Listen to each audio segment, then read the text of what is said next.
Hoje é a nossa segunda live de uma série de 4 que eu comecei segunda-feira agora. Então, relembrando, as nossas lives são às segundas e quintas às 21 horas.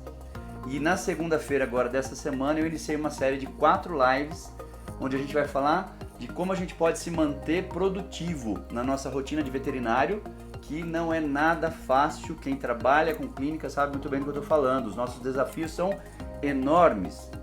A gente é desafiado a todo instante por diversas questões, dentre elas a complexidade do que a gente tem que atender. A gente tem que atender diversas especialidades, algumas inclusive que a gente não gosta, mas o paciente chega, a gente tem que atender. Isso pode levar ao estresse em algumas pessoas. A gente atende muitas vezes clientes, tutores que não têm muita paciência, que não aceitam um diagnóstico ou um prognóstico desfavorável, então acabam criando confusão. A gente lida com a questão de baixa valorização financeira. Isso implica numa outra questão. Muitas vezes a gente tem que dar diversos plantões para compensar quanto a gente ganha, que é pouco. Então, para tentar melhorar o nosso rendimento financeiro, a gente acaba exagerando na dose, trabalhando direto, enfim. É um cenário completo, cheio de desafios que muitas vezes culminam com a falta de perspectiva, com veterinários desmotivados, muitos querendo inclusive largar a profissão, outros chegando ao extremo de tirar a própria vida, muitos em burnout, em depressão, enfim. Então é um cenário altamente desafiador e por isso a gente tem feito esses encontros semanais, 2 vezes por semana, para discutir sobre assuntos que nos ajudem no desenvolvimento humano, onde a gente possa se tornar melhores pessoas, mas também melhores profissionais. E essas 4 séries agora, que começou segunda-feira, hoje é a segunda live sobre isso. A gente está falando especificamente de como a gente pode se manter produtivo apesar dos nossos desafios. Então, na segunda-feira, na última live, a gente falou dessa questão cultural que a gente vive na busca do mais. Então, a gente sempre acha que mais é melhor, mais rápido é melhor, quanto mais melhor, porque aí eu trabalho mais, eu ganho mais, consumo mais, sou mais feliz. E às vezes a gente acaba entrando numa questão diretamente proporcional ao excesso em tudo. E se esquece que muitas vezes isso a gente entra num paradoxo, porque o que é mais se torna menos. Então eu disse que se a gente quer trabalhar muito para ganhar mais, a gente precisa atender mais clientes. Isso encurta o tempo que a gente dá, a atenção que a gente dá individualmente para cada tutor, a atenção que a gente dá individualmente para cada paciente. Isso muitas vezes nos leva a um estresse gigantesco, onde a gente acaba também perdendo foco, perdendo qualidade no atendimento, perdendo a atenção que a gente vai despender para o cliente, para o tutor. Então a gente fica nessa rotina estressante de mais e acaba vivendo o paradoxo de quanto mais a gente faz, menos a gente consegue fazer bem feito, menos a gente consegue entregar, menos a gente consegue performar. E isso tem sido cada vez mais rotina. Daí eu dei diversos exemplos de diversos estudos dos violonistas. Se você não assistiu a live de segunda-feira, vai entrar no meu canal do YouTube provavelmente a semana que vem. Se você quiser receber notificação, vai lá no YouTube, no meu canal, faz tua inscrição, que você vai receber por e-mail. Se você quiser me mandar o teu e-mail também no direct, é um prazer. Eu tenho o vídeo salvo, porque eu faço o download do vídeo, e aí depois eu posso te mandar o vídeo dessa primeira série, onde a gente começou a abordar então o quê? Que a gente tem que olhar para as nossas próprias necessidades se a gente quiser se manter produtivo dentro da clínica veterinária. E as necessidades do ser humano, quando eu tiro aquelas necessidades básicas, que são as conhecidas, aquelas necessidades onde a gente foge da dor e vai em busca do prazer, então eu vou comer para matar a fome, beber para matar a sede, vou atrás de sexo para ter prazer, enfim, o que o ser humano faz basicamente, tirando essas necessidades, a gente entra numa hierarquia de 4 necessidades. A primeira delas, que a gente falou na segunda-feira, é a necessidade de sustentabilidade. A gente precisa ser sustentável. A segunda necessidade, que a gente vai falar hoje, é de segurança. A terceira de autoexpressão e a quarta de significância. E o interessante é que para a gente poder suprir essas necessidades, a gente precisa se lembrar de que quase tudo na natureza é cíclico. Então a gente gasta e tem que repor.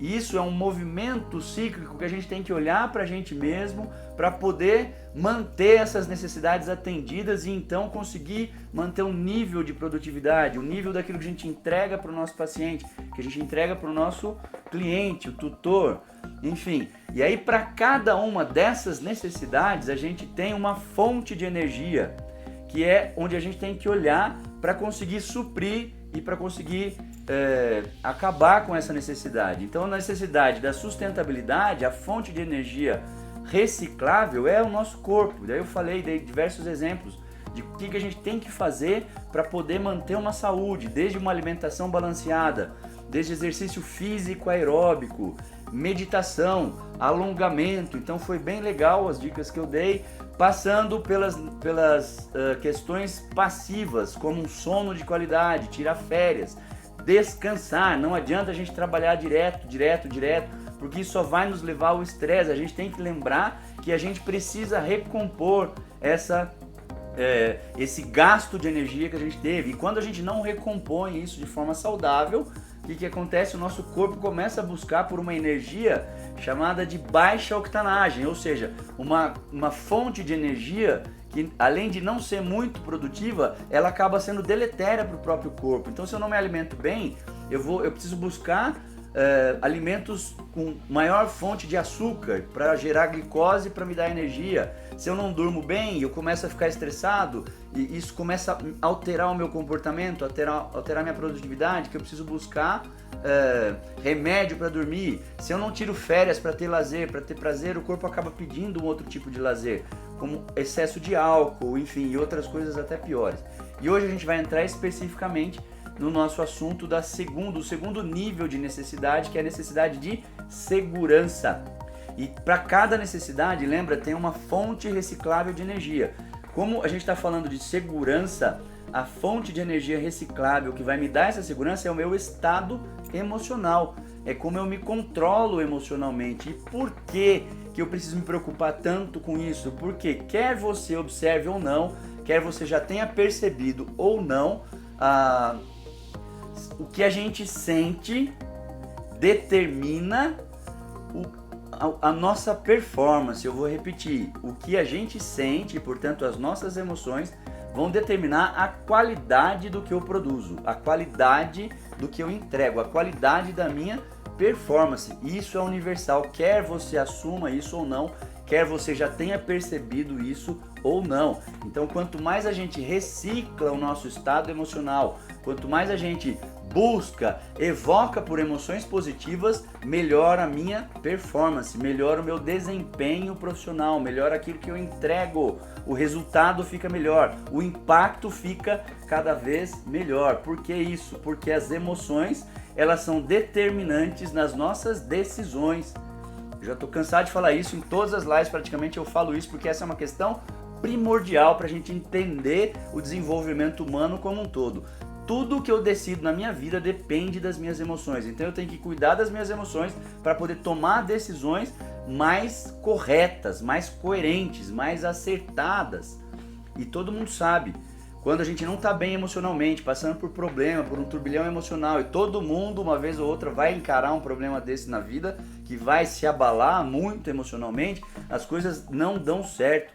Você está operando, o fio de sutura rasga, o corte não sai perfeito, a anestesia não pega, a própria analgesia não pega tanto, você tem as mesmas condições, mas o seu estado emocional é aquilo que determina quando um resultado é mais legal, mais favorável e outro não. Então todo mundo sabe disso, mas a gente não para avaliar, a gente não para analisar isso, para entender a importância que as emoções têm nas nossas decisões e, portanto, que as emoções têm na nossa performance, no nosso desempenho profissional. A gente fica mais resiliente quando o processo emocional está mais equilibrado. Tem uma pesquisa muito legal que foi feita nos Estados Unidos com enfermeiros que trabalham em UTIs de cirurgias cardíacas, enfermeiros que trabalham em UTIs de cirurgias cardíacas. Eles estavam pesquisando sobre, no ambiente de trabalho, o que deixava essas pessoas mais motivadas ou menos motivadas. Foi numa clínica de Cleveland, nos Estados Unidos.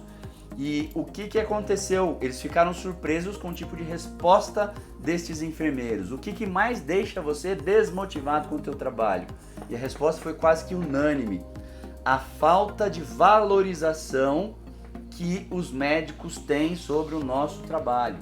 Então, os enfermeiros dizendo que o que mais os deixa desmotivados no ambiente de trabalho é a falta de valorização dos médicos, por uma questão óbvia. Pô, o cara opera, daí ele vai lá embora, o paciente fica com a gente fica cuidando daquele paciente, cuidando de todo o suporte, suporte de dor, suporte de prevenção à infecção, suporte de hemodinâmico e etc, etc.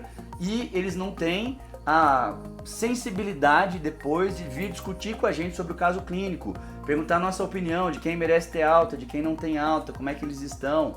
Enfim, parece que é uma questão bastante universal nesse meio. Por que eu estou contando sobre essa pesquisa? Porque a falta de valorização profissional é uma das maiores queixas do veterinário brasileiro atualmente, seja pelo tutor, pelo próprio cliente que enxerga o bicho como um paciente da família, mas nem sempre enxerga o veterinário como pediatra daquele paciente, então nem sempre o tutor reconhece todo o esforço empreendido, especialmente quando o desfecho não é favorável, muitas vezes acontece isso, seja pela falta de valorização de outros colegas, do patrão, pela falta de ética envolvida, enfim.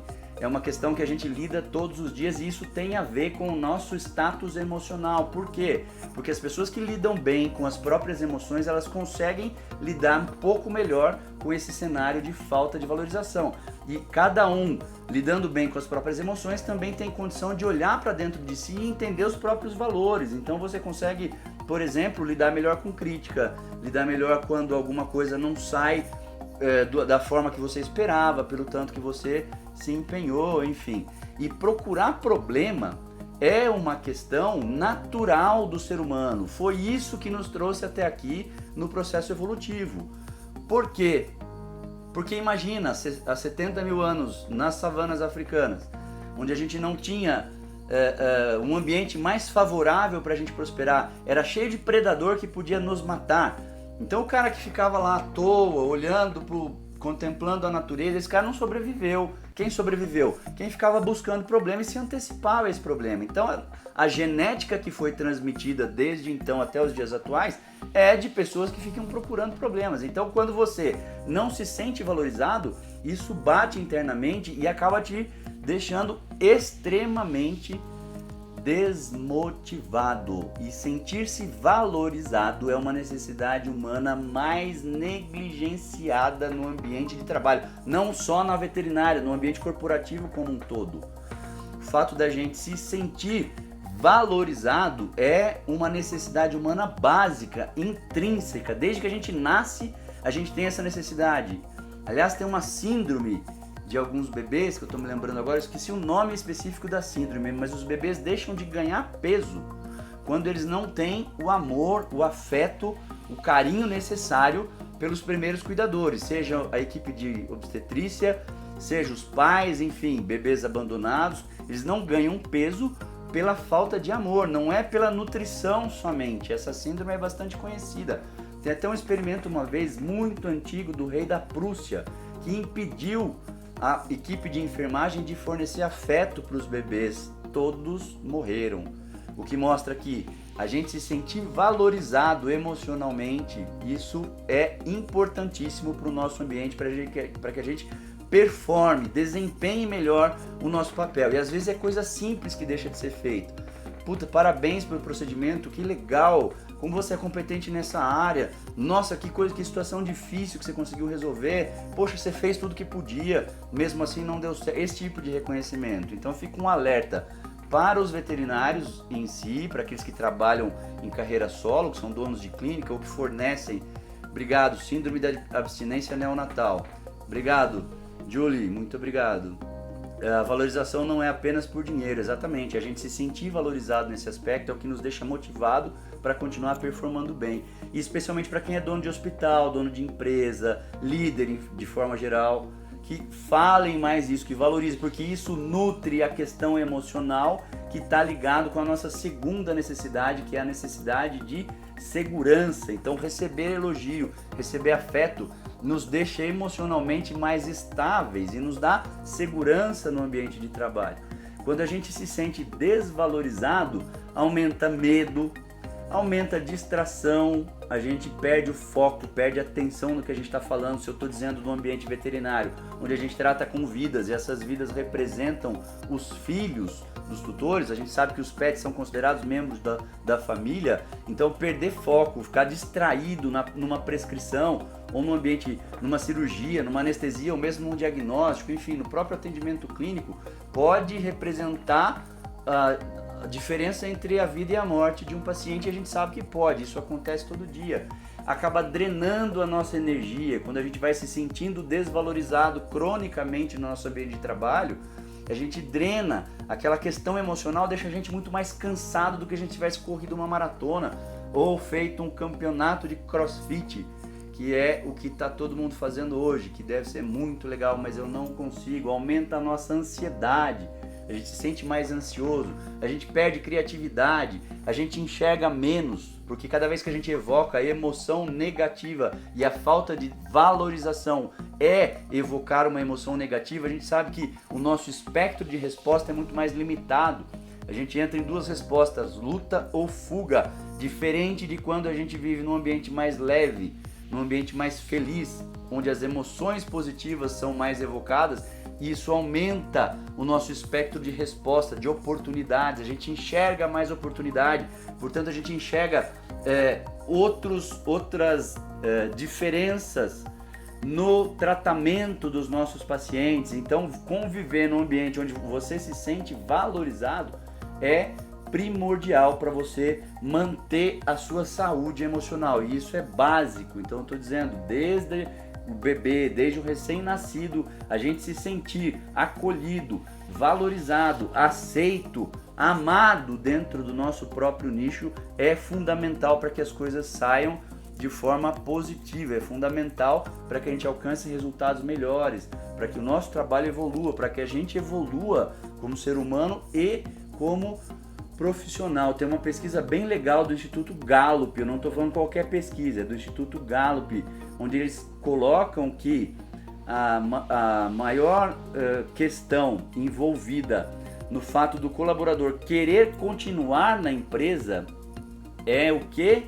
Valorização, é o quanto ele se sente valorizado, que não necessariamente tem a ver com a questão financeira. Claro que a questão financeira é importante, não adianta também, ninguém vive só de elogio. Ah, como você é bom, parabéns, puxa, você é o melhor de todos, e na hora de receber, a coisa é muito díspare. Então, é óbvio que a revalorização financeira é importante e é muito importante, mas esse é assunto para a gente discutir num outro momento. O que a gente está falando agora é chamar a atenção da importância do cidadão se sentir valorizado, do veterinário se sentir valorizado. E estou citando uma pesquisa então do Instituto Gallup que comprova que as pessoas que se sentem mais valorizadas são aquelas que tendem a permanecer nas companhias onde elas trabalham, nas empresas onde elas trabalham. E o contrário é verdadeiro. Quando a pessoa deixa de se sentir valorizada, é o maior fator para que ela queira sair daquele lugar, para que ela trabalhe desmotivada, para que ela entregue resultados ruins, piores, ou seja, performance mais baixa. E daí eu quero provocar você que está me assistindo agora, para tentar se lembrar, se for agora, esse período, melhor ainda, de um período que você estava bem profissionalmente, onde as coisas estavam saindo de acordo, ou se for agora, melhor ainda, perfeito, desejo que continue, e você tente associar o que estava acontecendo nesse momento, quando as coisas estavam bem, com o seu status emocional. Quais emoções você sentia? Quais emoções você evocava com maior frequência? E eu garanto que se você fizer esse exercício, você vai voltar com as respostas seguintes. Era um momento que eu me sentia otimista, era um momento que eu me sentia positivamente desafiado, engajado, revigorado, motivado e feliz. Esse cenário, os psicólogos e coaches que trabalham com essa questão da segurança emocional do profissional, eles chamam de zona de performance, ou seja, quando você está performando legal, entregando resultado e sendo positivo, você quase que invariavelmente está evocando durante esse período emoções positivas, porque, de novo, suas decisões dependem das suas emoções. Se as suas decisões estão sendo corretas, você está entregando resultados bons. E se você está entregando resultados bons, isso é por conta do seu estado emocional favorável, positivo. Da mesma forma, quando a coisa começa a mudar um pouquinho no ambiente de trabalho, que você começa a lidar mais frequentemente, por exemplo, com conflitos com clientes, que não entendem um desfecho favorável, um bicho morreu, o tutor não entende. Ou é um tutor realmente um pouco mais exigente, que ele acha que ele tem que ter benefícios, que ele ele quer visitar o paciente internado no horário que ele quiser, ele não aceita as regras, enfim, a gente sabe que a gente lida com esse tipo de cliente também, que é o cara que cobra demais, que não consegue esperar, que ele próprio tem problema emocional. E como as emoções, elas são contagiantes, as emoções são extremamente contagiantes.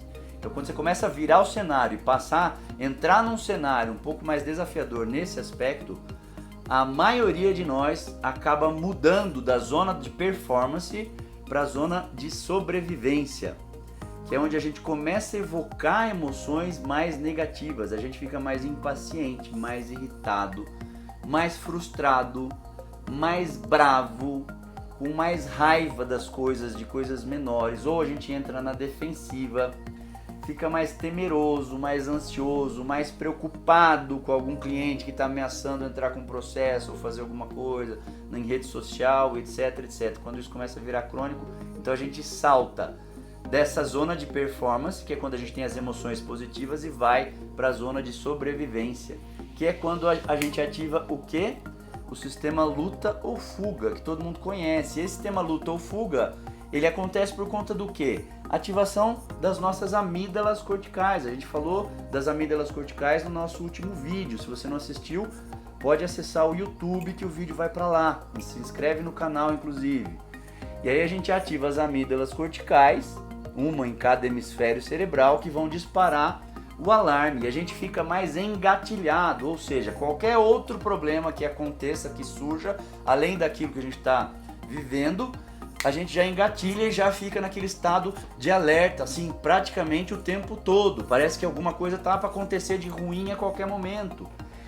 O sistema luta ou fuga foi perfeito, ele é perfeito porque ele nos trouxe até aqui. O sistema luta ou fuga é muito importante porque ele é executado pelo disparo das amígdalas corticais, que representam esse sistema, que evoca o sistema nervoso central, aumenta a produção de adrenalina, noradrenalina e glicocorticoide para nos gerar energia para sair daquele estado emocional. E por que ele é importante? Porque além de ele nos colocar no estado de alerta, ele faz isso muito rapidamente. Para vocês terem ideia, a ativação das amígdalas a partir de um cenário desfavorável nesse sistema luta ou fuga leva centésimos de segundo, ela é muito rápida. E isso é muito importante. Por quê? Porque a ativação do nosso córtex, que é a região de cognição, de razão, leva 2 segundos. Então quando você está passando por exemplo, vou dar um exemplo atual.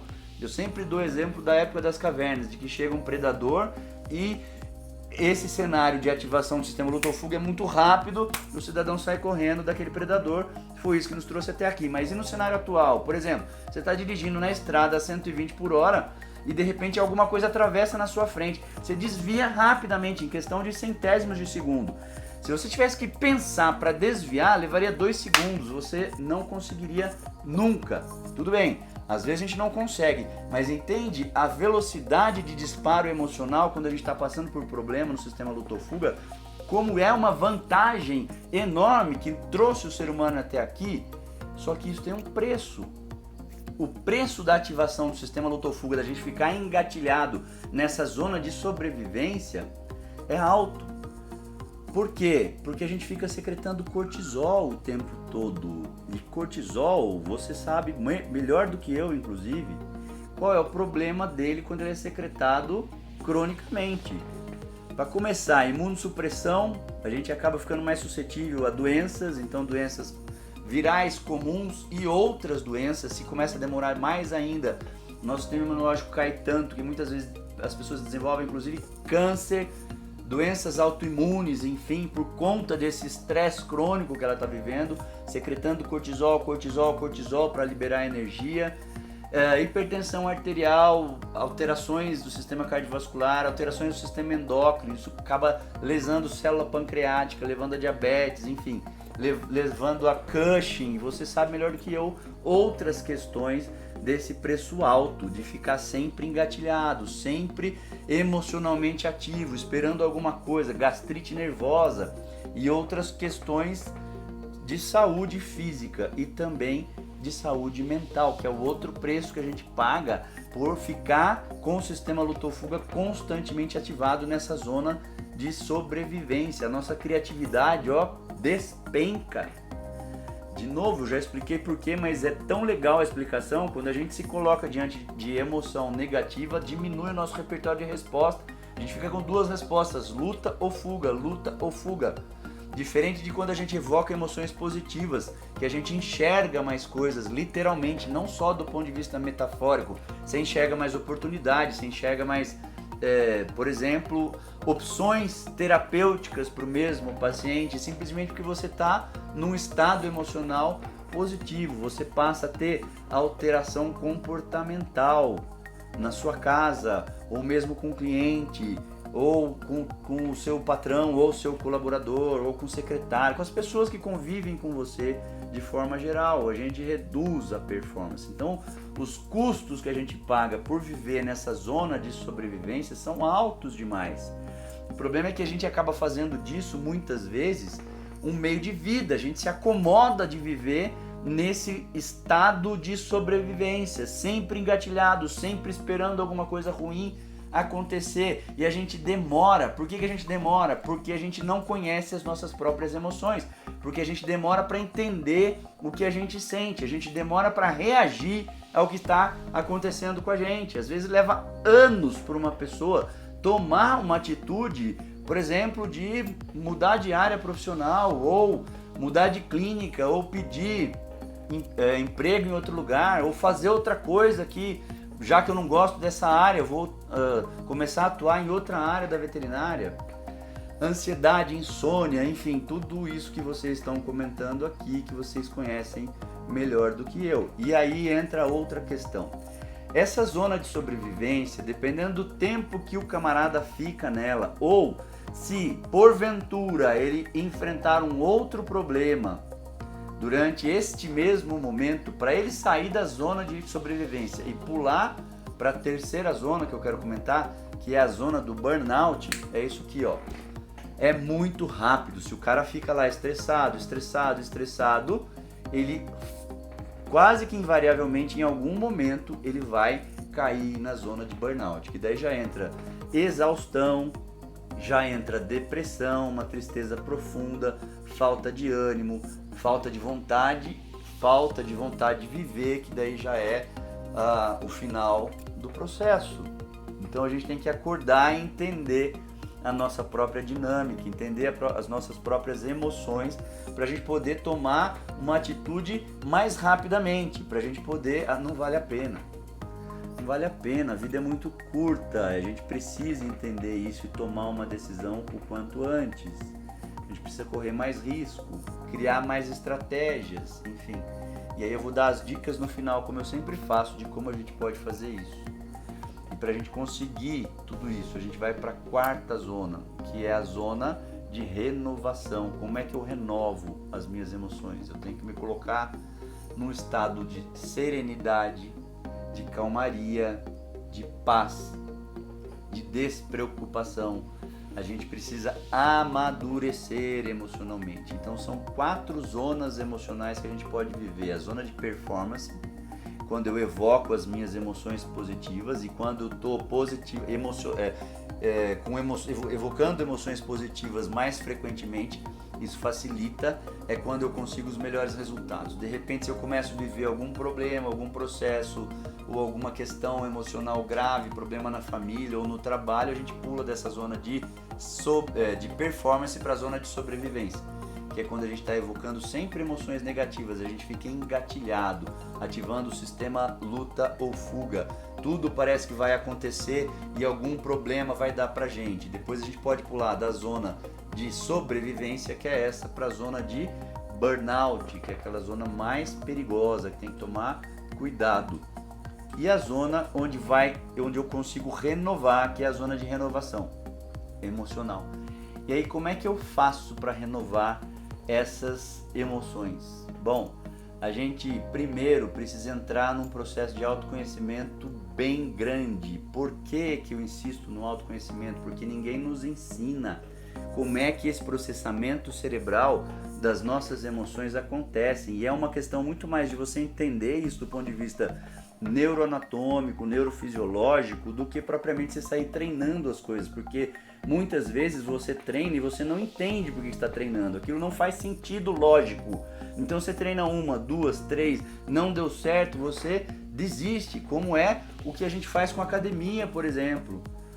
Não é isso? A gente não quer ir para a academia, a gente quer o resultado que a academia nos dá. Eu não quero ir para a academia fazer abdominal, eu quero a barriga de tanquinho. Então se eu vou 1 vez, 2 vezes, 3 vezes para a academia e não fico com barriga de tanquinho, isso me desmotiva e eu deixo de ir, faz parte do ser humano. É a mesma coisa nesse lado emocional. Se eu não entendo como é que a coisa funciona do ponto de vista fisiológico, eu tento 1 vez, tento 2, na terceira não consegui, não deu certo, porque é um processo que leva tempo, tem que sangrar, é um processo que custa energia, não é fácil. Tenta 1 vez, não consegue, tenta 2, não consegue, na terceira você consegue mais ou menos, você começa a ficar feliz, na quarta não dá certo de novo, na quinta não dá certo de novo.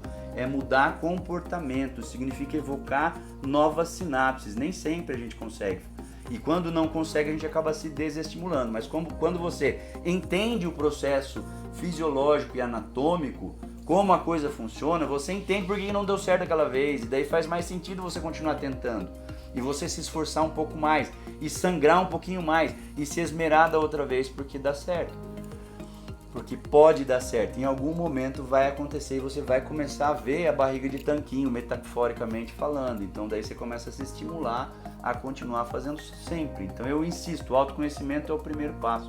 É você entender como é que as suas emoções, você as percebe. A emoção é um impulso biológico, não tem como você controlar a emoção, ela simplesmente acontece. Acontece diante de um cenário que você recebeu a informação do meio externo pelos 5 sentidos, vai lá e acontece. E a partir daquele impulso biológico, o teu corpo vai reagir. Por quê? Porque tem secreção hormonal, tem secreção de neurotransmissor para preparar o teu corpo para que você reaja àquela situação. E nem sempre você reage da melhor forma. Ok, você reage da forma que você aprendeu, da forma que você foi estimulado e com as sinapses que você evocou ao longo da sua vida. Então, para você mudar, você vai precisar evocar outras sinapses. Só que para você evocar outras sinapses, você precisa primeiro reconhecer as emoções. E a gente nem sempre reconhece as nossas próprias emoções. A gente confunde emoção, é muito comum isso. Mais do que você imagina, as pessoas confundem, por exemplo, medo de ansiedade. Ninguém explicou qual que é a diferença, a gente vai aprendendo meio aos trancos e barrancos. E se eu não sei a diferença de medo para ansiedade, eu reajo da mesma forma para as duas. A gente muitas vezes confunde raiva com medo, ou ao contrário, confunde medo com raiva. Eu tenho um exemplo extremamente significativo disso. Eu estava uma vez em Fortaleza, que eu tinha ido dar aula lá, prorroguei um pouquinho, como eu sempre faço, porque eu mereço também sargar os pés de vez em quando eu tô lá. E aí eu tava na praia, era um dia de sol muito, muito intenso. E uma pessoa, uma mãe, procurando, nitidamente ela tava procurando alguma criança. Ninguém entendeu ao certo, só que eu tava do lado lá e ela procurando aquelas crianças. Passou 5, 10 minutos, apareceram 3 crianças, não só uma. Era um pré-adolescente de uns 12 anos, um outro de uns 9 e uma menininha de uns 6, mais ou menos pelos cálculos que eu fiz. A hora que ela viu essas crianças, o que ela estava sentindo antes? Ela estava sentindo medo. Medo do quê? De ter perdido as crianças, medo de alguém ter sequestrado, medo das crianças terem se afogado. Perfeitamente compreensível. Você sabe, criança pré-adolescente nessa idade nem sempre lembra de avisar os pais, estou saindo, vou até ali. E o mais velho acabou carregando os outros 2. Quando ela encontrou essas crianças, o que ela devia ter feito? Ter abraçado. Filho, nossa, a mamãe ama vocês, eu tava com medo, por favor, não faça mais isso. Eu fico assustada, eu tava aqui aflita procurando por vocês. Só que na hora, de novo, confunde emoção. O alívio que a presença das crianças trouxe para ela fez com que ela expressasse raiva e não alívio. Ela começou a gritar com as crianças e quem estava perto podia escutar, era o meu caso. Vocês não podiam ter feito isso comigo, vocês me largaram aqui, não se faz isso com a mãe de vocês, agora vocês vão ver também. Eu vou ficar sem falar com vocês até o resto do dia para vocês aprenderem. Ou seja, o que é isso? Incompetência emocional. É porque ela é uma má pessoa? Não! É porque ela não sabe reconhecer as próprias emoções e não sabe como lidar com elas. Então, se você não tem autoconhecimento para poder gerenciar suas próprias emoções, é mais fácil você sair dessa zona de performance quando tudo está dando bem, porque as suas emoções estão ok, mas você passa por um problema e vai para a zona de sobrevivência, quando você fica o tempo todo no sistema luta ou fuga, sempre esperando alguma coisa errada de acontecer. E daí para você pular para a terceira zona é muito mais fácil, que é a zona de burnout. Então o autoconhecimento é primordial para você decifrar suas próprias emoções, entender e falar com você mesmo, trazer a emoção num plano consciente, num plano racional. Caleis, isso que você está sentindo é raiva, Caleis, isso que você está sentindo é medo, Caleis, isso que você está sentindo é ansiedade. É o que eu faço comigo o tempo todo desde que eu comecei a estudar inteligência emocional e ajuda muito, porque à medida que eu falo, eu evoco o meu hemisfério cerebral esquerdo, que é justamente o freio das emoções. As emoções estão ali no sistema límbico, então enquanto você está sentindo, você está com o sistema límbico hiperativo, mas a sua região de cognição, de intelectualidade, que é dada pelo neocórtex, muitas vezes está ali, quietinha. E à medida que você sente alguma coisa, sente aquela emoção, que você consegue perceber pelo teu corpo físico e que você fala com você mesmo, Caleis, isso que você está sentindo e dá nome para aquela emoção, você tira aquela sensação amorfa, distrófica, que você não sabe direito o que é, você dá um nome para ela. Para você falar, você teve que evocar o teu hemisfério esquerdo. Por isso que eu digo que entender o processo é muito mais fácil, te ajuda muito mais a gerenciar as próprias emoções. Por quê? Porque quando você não entende como é que é o processamento cerebral relacionado às emoções, é mais difícil de você usar as dicas que você lê por aí, em livro de autoajuda ou de coaching ou de qualquer coisa que seja. Agora, quando você entende como a coisa funciona de fato, fica mais fácil de você usar o processo como um todo. À medida que você fala, então, você vai evocar o hemisfério esquerdo. Para vocês saberem, o córtex pré-frontal esquerdo, que é essa região do lado esquerdo da cabeça, logo atrás da testa, é justamente o freio emocional. As pessoas que têm mais sinapses nessa região do córtex pré-frontal esquerdo são pessoas que lidam melhor, que gerenciam melhor as próprias emoções. Por quê? Porque se você tem mais sinapse aqui, significa que você tem mais massa encefálica. Literalmente, não é metaforicamente. Significa que essa região do teu cérebro é maior do que o das outras pessoas. Portanto, é mais fácil dele ser ativado eletricamente pelas sinapses. Daí você tem condição de lidar melhor com as emoções, de lidar melhor, por exemplo, com uma crítica, de lidar melhor com um tutor conflituoso que está reclamando na sua recepção, de lidar melhor com um patrão ou com um colaborador que não faz o que você esperava que ele fizesse. Então entender esse processo ajuda muito. E aí depois de autoconhecimento e autogestão, aí sim você pode usar melhor essas dicas que eu vou te falar.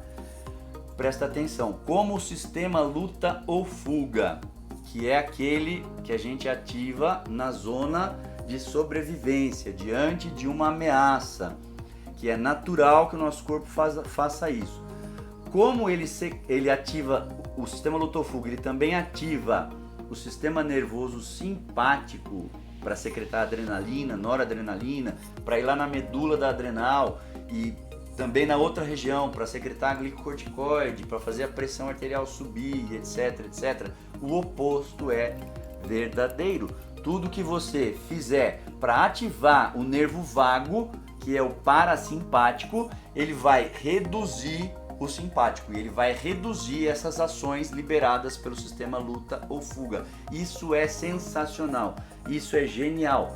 Quando eu fiz meu doutorado no INCOR, eu estudei diversas espécies, inclusive o ser humano, e uma das coisas que a gente fazia era uma coisa chamada análise espectral. Colocar o sujeito deitado rodando eletrocardiograma por 30 minutos e depois a gente colocava isso dentro de um software e esse software conseguia dizer pelo QRS, o QRS é no eletrocardiograma, naquele exame elétrico do coração, a despolarização ventricular, a despolarização das células cardíacas que vai provocar então a contração.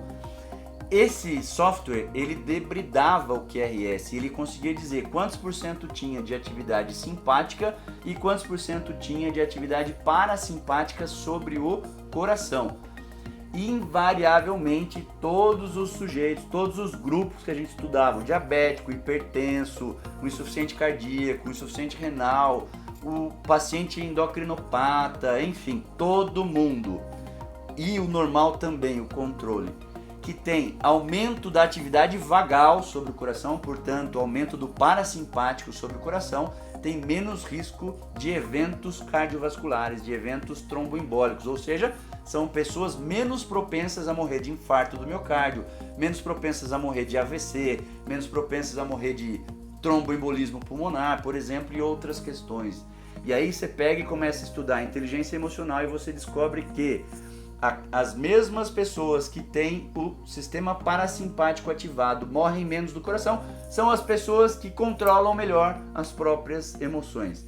Isso para mim foi genial, valeu todo o meu doutorado no INCOR quando eu consegui linkar uma coisa com a outra e entender, cara, é genial, tudo que eu puder fazer para ativar o meu nervo vago, para ativar o meu sistema parasimpático eu faço, porque isso ajuda a diminuir a sobrecarga sobre o meu coração, sobre o meu rim e também me ajuda a controlar melhor as minhas emoções. E como é que eu vou, daí vem para as dicas efetivamente, como é que eu ativo o meu parasimpático para me ajudar com tudo isso, inclusive no meu controle emocional? Fazendo coisas pequenas.